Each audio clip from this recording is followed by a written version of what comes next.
Bonjour, bienvenue sur le plateau TV du Salon à Évolution 2021 sur lequel on déroule pendant 2 jours tout un tas de discussions sur l'hydrogène. Je m'appelle Thomas Blosville, je suis journaliste spécialisé sur la transition énergétique et j'ai le plaisir d'accueillir aujourd'hui deux intervenants pour parler de Power to Gas et d'hydrogène, mais pas que d'hydrogène. J'ai avec moi donc David Lenoc, bonjour. Bonjour Thomas. Vous êtes donc délégué général du club Power to Gas à la T2E, donc l'association technique énergie et environnement. Et à vos côtés, Olivier Artaud, bonjour, de chez Storengy. Bonjour. Où vous êtes donc responsable de développement des projets hydrogène et méthane de synthèse. Donc ça tombe bien. Oui, d'ailleurs, je suis depuis ce mois-ci, je rejoins Engie Solutions. Donc aujourd'hui, je représente Storengy, mais je rejoins Engie Solutions pour être en charge de l'hydrogène. Très bien. Et ben alors aujourd'hui, on va parler de Power to Gas pour cibler un peu le sujet sur cette thématique. Est-ce que déjà, David, on peut peut-être définir de quoi on parle quand on parle de Power to Gas? Dans quel contexte on se situe? Alors effectivement, c'est important de le définir. Donc le power to gas, par traduction, c'est la conversion d'électricité en gaz. Mais c'est avant tout un outil de couplage, un pont qui permet de relier quelque part deux mondes que certains opposent, mais qui en fait sont vraiment très complémentaires.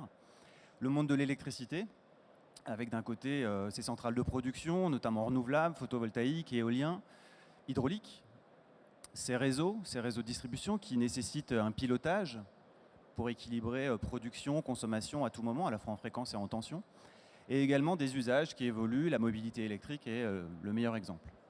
Et de l'autre côté, un autre monde, celui du gaz, qui se verdit aussi, avec des gaz renouvelables, notamment issus de la méthanisation, déchets agricoles, avec également son réseau de transport, de distribution, ses installations de stockage, 240 TWh de stockage en France de gaz. Et donc ces deux mondes se parlent avec le Power to Gas, avec cet outil de couplage. Et donc ce lien vient avec un objectif commun qui est de décarboner le mix énergétique. Alors concrètement, quand on parle de Power to Gas, on parle de quel gaz alors? Alors on parle à la fois d'hydrogène. Donc en sortie d'électrolyseur, on va directement transformer l'électrolyse en l'électricité renouvelable et bas carbone en hydrogène. Et si on rajoute une étape supplémentaire de méthanation, on va pouvoir produire du méthane à partir de cet hydrogène en combinant l'hydrogène avec du CO2, du dioxyde de carbone, pour refabriquer, recombiner ce méthane, élément essentiel de ce qui passe dans les tuyaux de gaz. Et quel est l'intérêt alors du Power to Gas? On a compris qu'il fallait décarboner le système énergétique, mais plus précisément, pourquoi est-ce qu'on développe le Power to Gas? Alors il y a plein de raisons et les premiers cas d'usage émergent, d'ailleurs c'est le titre de cette conférence, où on parle beaucoup, notamment sur ce salon, de production, avec tous les acteurs de la chaîne de l'hydrogène, mais il y a aussi des clients, des usages, des besoins qui émergent. Pour en citer un, par exemple, c'est le développeur typiquement d'hydrogène. On parle beaucoup de grands projets d'électrolyse, qui va trouver des clients à proximité d'hydrogène, industriels, mobilité lourde notamment, et qui, pour maximiser son investissement, va pouvoir valoriser des excédents de production hydrogène, soit directement dans les réseaux, soit en le recombinant avec ce fameux CO2 pour produire du méthane. Donc ça permet pour un producteur, un développeur de hub hydrogène, de maximiser son investissement en augmentant le nombre d'heures de fonctionnement de son électrolyseur, et donc pour faire quelque chose de plus rentable et surtout plus rentable à court terme. En trouvant un débouché de valorisation aussi via le réseau. D'accord. Alors, du côté d'un acteur de la filière, comme chez Storengy, voilà, quelle est votre vision, votre objectif dans le développement du Power to Gas? Pourquoi? Même question. Alors, comme le disait David, en fait, le Power to Gas, c'est une solution qui nous permet en fait de maximiser les usages possibles. On peut tout à fait faire des projets avec comme débouché de l'hydrogène en usage direct et puis du méthane de synthèse. Et on a notamment, nous, chez Storengy, 2 projets qui sont des projets de R&D, dont un est déjà en construction, qui sont des projets qui ont été développés déjà depuis 2016, où on combine méthane de synthèse et hydrogène. Et on a aussi des projets maintenant qui sont des projets commerciaux, donc à taille un peu plus importante, où finalement on combine à la fois d'ailleurs de la production d'électricité renouvelable, de la production d'hydrogène pour un usage direct, soit transporté, soit sur place, et puis de la production de méthane de synthèse qui peut être, par exemple, injecté dans le réseau de gaz naturel. On va venir tout à l'heure à le projet concret, mais puisqu'on a évoqué justement le lien entre le réseau électrique et le réseau gazier, est-ce qu'on peut développer un peu justement l'intérêt du power to gas sur ce couplage? Alors sur ce couplage et sur cette fonction du couplage, au sein du club Power to Gas de la T2E, on anime différents groupes de travail, notamment un qui réunit les différents producteurs. Et on voit que les producteurs sont de plus en plus des acteurs de la production d'électricité renouvelable. Notamment parce que quand ils développent un projet éolien ou photovoltaïque sur un territoire, il n'y a pas toujours la bonne capacité, il n'y a pas toujours le bon timing non plus. Un parc éolien se développe avec son timing et le raccordement ELEC a aussi parfois le sien. Et donc de plus en plus de ces acteurs, producteurs d'électricité renouvelable et locale, s'intéressent au power to gas et aux voies de valorisation, soit pour une période transitoire, soit même à plus long terme, de valoriser ce gaz dans les infrastructures de gaz. Donc là aussi, c'est une solution de valorisation quand le raccordement électrique ne coïncide pas forcément avec le développement des projets ENR. C'est ça. Alors je le disais à l'instant, voilà, parlons de projets concrets. Du coup, chez Storengy, est-ce que vous avez un projet justement à un stade assez avancé pour illustrer si c'est des sujets qui sont déjà commerciaux ou alors on est qu'à la R&D encore? Alors, on est la R&D, donc comme je vous le disais, on a démarré déjà dès 2016 en fait sur ce type de projet. Et aujourd'hui, effectivement, on commence à avoir des projets commerciaux en France et en Europe, d'ailleurs, pas seulement en France. Mais on commence à avoir des projets commerciaux avec de la production de méthane de synthèse. On a un projet à Pau notamment. À Pau? Oui. Et concrètement, ce projet à Pau, par exemple, alors à quoi il ressemble? Quelles sont les différentes briques de ce projet? Alors, en fait, ce projet, il présente plusieurs briques. On est en partenariat notamment avec Suez sur ce projet. Et on utilise du CO2 d'une unité de traitement d'eau. Et on produit de l'hydrogène avec un électrolyseur. Et cet hydrogène et ce CO2, on les combine avec un procédé chimique, catalytique chimique, en méthane de synthèse. Et on peut utiliser l'hydrogène aussi produit pour de la mobilité. Et donc ça, c'est un projet qu'on est à quel stade aujourd'hui? Est-ce qu'il y a déjà des briques qui fonctionnent? Alors, en fait, c'est un projet dont la décision d'investissement a été prise. Et donc, la construction va démarrer bientôt. Et pour du coup une mise en service, à quelle horizon? Eh bien, il faut compter entre 1 an et 18 mois pour la mise en service. D'accord. Et ce type de projet, alors l'un comme l'autre, je vais vous demander, est-ce que c'est réplicable assez facilement aujourd'hui? Parce qu'on parle de stade commercial, donc du coup, voilà, ce qui va nous intéresser, c'est la suite. Alors, la réplication, oui, effectivement, ces projets sont réplicables, mais comme le disait David, aujourd'hui, le développement de la filière passe de la filière power to gas, hydrogène, méthane de synthèse, ou d'ailleurs autres gaz qui pourraient être issus, ou autres produits qui pourraient être issus d'une combinaison de CO2 et puis d'hydrogène.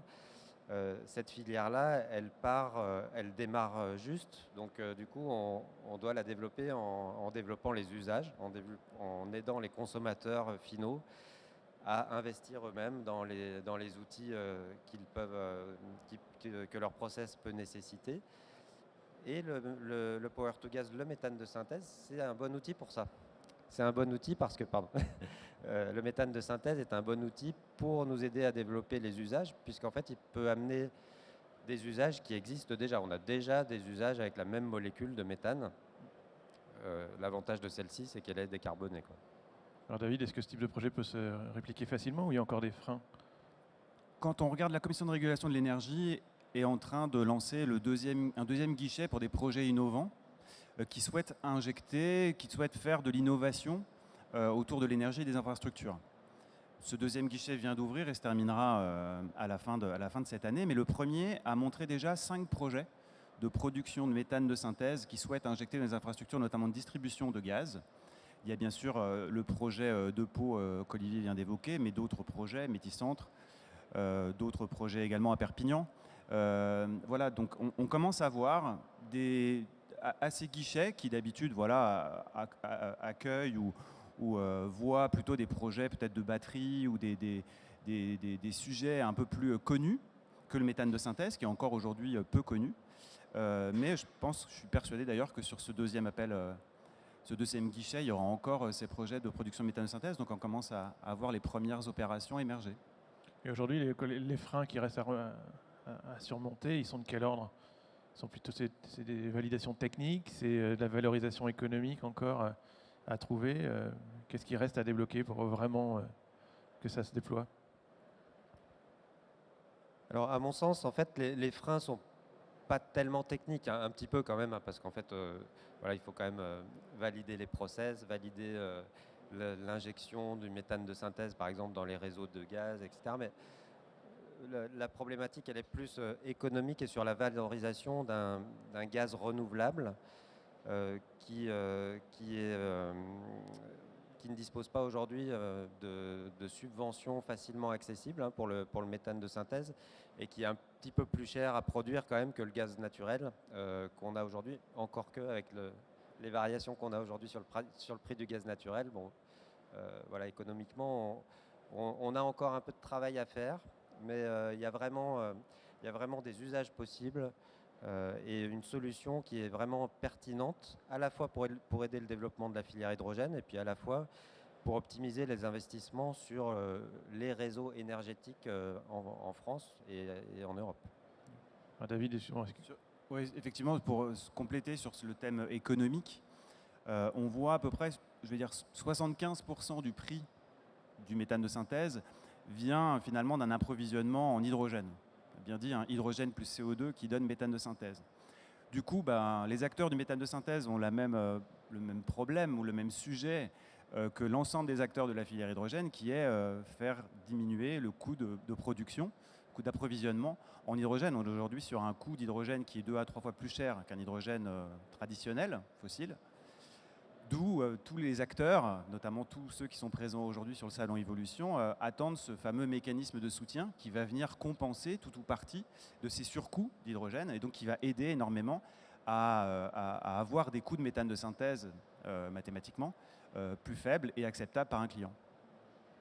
Alors Olivier, vous qui travaillez peut-être aussi à l'étranger, est-ce que vous avez d'autres projets à nous mettre en avant ou alors d'autres leçons à tirer de ce qui se passe à l'étranger qui pourraient aussi nous intéresser en France? Je ne sais pas dans quelle mesure c'est transposable, mais est-ce qu'il y a des leçons à en tirer? Alors, peut-être effectivement, on peut citer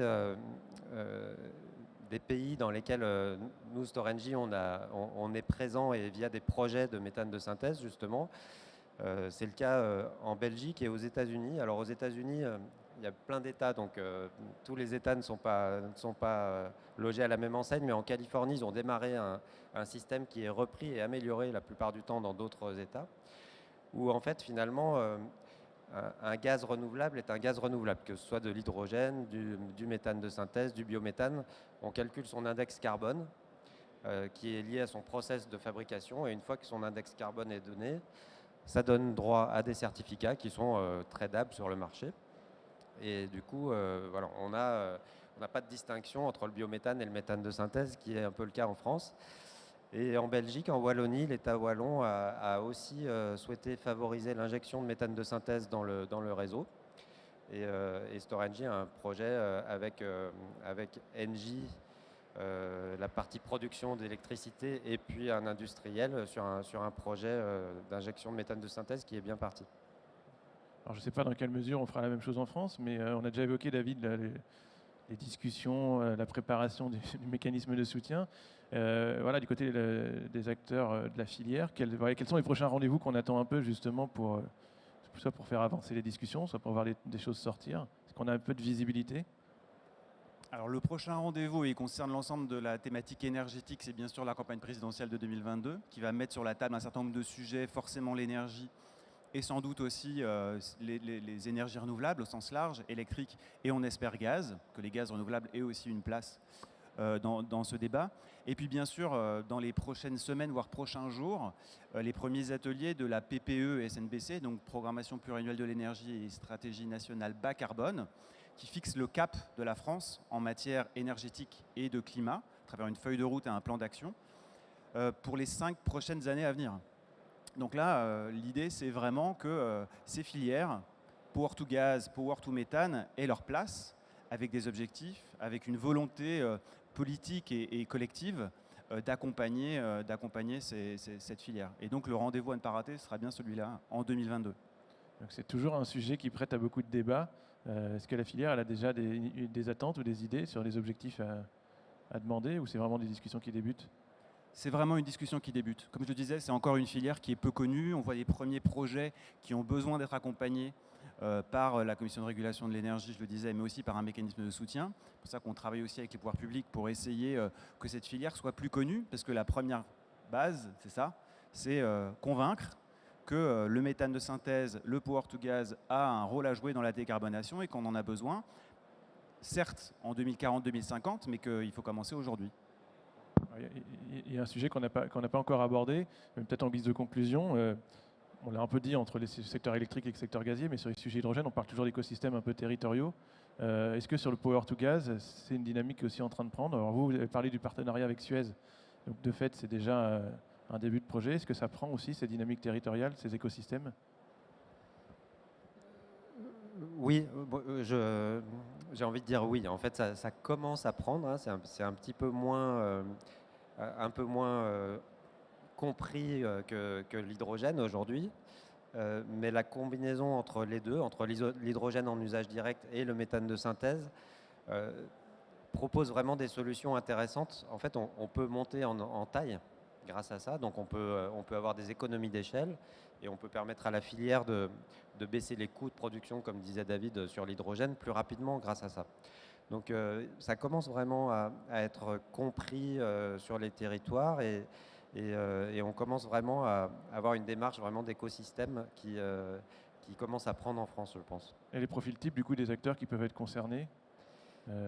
Alors, il y a les producteurs d'hydrogène éventuellement, et on a bien compris. Oui, les producteurs d'hydrogène, les producteurs aussi d'électricité renouvelable, et puis les collectivités qui, sur leur territoire, souhaitent avoir des activités de production d'énergie renouvelable, qui souhaitent optimiser leurs infrastructures, qui souhaitent permettre de la mobilité sans émission de CO2, de particules, et pour avoir une bonne qualité de l'air.